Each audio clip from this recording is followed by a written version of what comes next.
E se existisse um guia, escrito há quase 900 anos, sobre como alcançar a sabedoria? Especialmente para gente que vive nessa era de excesso de informação. Pois é, hoje a gente vai mergulhar exatamente nisso, no Didascalicon, de Hugo de São Vítor, um manual simplesmente extraordinário sobre a arte de aprender. Essa é a grande questão, não é mesmo? E é justamente o problema que um filósofo lá do século XII decidiu encarar de frente. Ele percebeu que só acumular fatos não leva a lugar nenhum. O segredo, para ele, era organizar o conhecimento com um propósito muito maior. Essa frase famosa que ficava lá no templo de Apolo em Delfos, para Hugo, era a busca fundamental de qualquer pessoa. Mas como alguém realmente chega a se conhecer? Bom, para ele, a resposta estava em entender a nossa própria origem, a nossa conexão com algo que ele chamava de sabedoria divina. Olha que interessante a visão dele. Hugo enxergava o espírito humano como fragmentado, sabe? Distraído pelas coisas do mundo.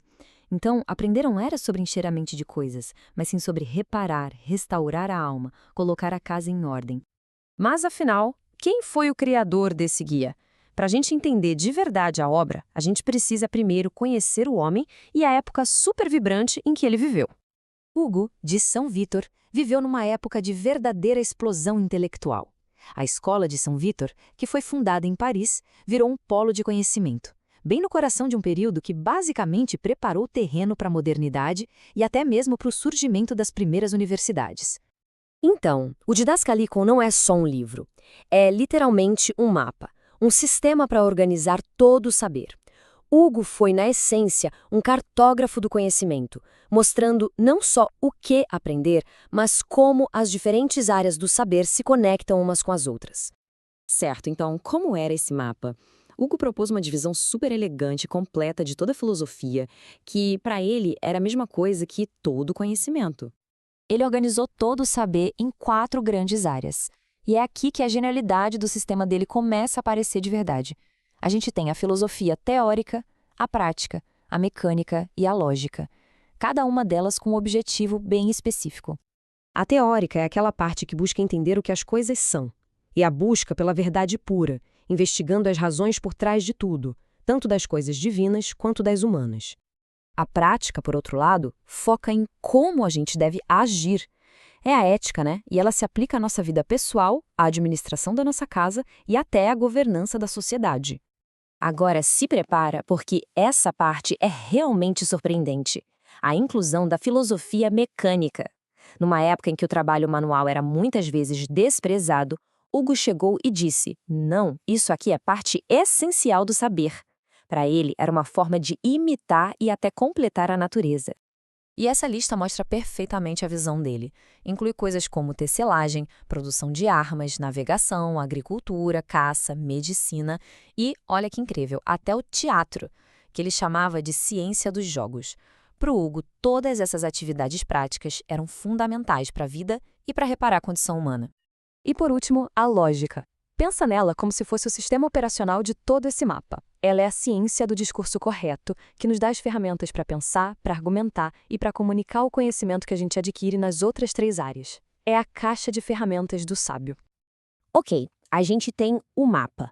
Mas como usar? Hugo também pensou nisso e ele oferece um método, uma ordem de estudos para a gente não se perder no caminho. A base de absolutamente tudo, o ponto de partida que não dá para pular, são as 7 artes liberais. Primeiro, o trivium, que é focado em linguagem e argumentação. E depois, o quadrivium, focado nas ciências matemáticas. Sem essa base sólida, segundo Hugo, não se forma um filósofo de verdade. E aqui está o ponto crucial, a diferença entre 2 tipos de estudante.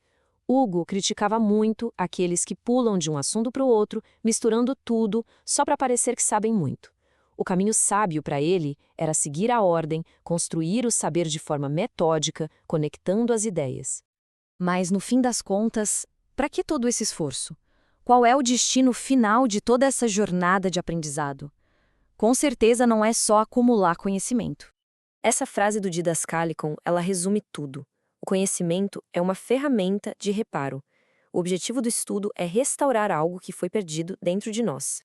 A ideia do Hugo era que a alma humana foi criada à imagem de Deus, mas essa semelhança ficou meio embaçada, ofuscada. O aprendizado, então, é o processo de limpar essa imagem, de restaurar a clareza e a ordem interior através do conhecimento. E essa restauração acontece por dois caminhos que se completam. De um lado, a vida ativa, em que se exercita a virtude para se tornar uma pessoa justa. Do outro, a vida contemplativa, em que se busca a verdade para se tornar uma pessoa sábia. Juntos, esses dois caminhos reparam essa tal semelhança divina em nós. E assim, essa sabedoria de quase 900 anos nos convida a pensar. No meio de todo o fluxo de informação que a gente vive, o Guia de Hugo nos lembra que o verdadeiro aprendizado tem um propósito profundo, a reconstrução de nós mesmos. E a questão que fica no ar é: o que, na vida de cada um, precisa ser restaurado pelo conhecimento?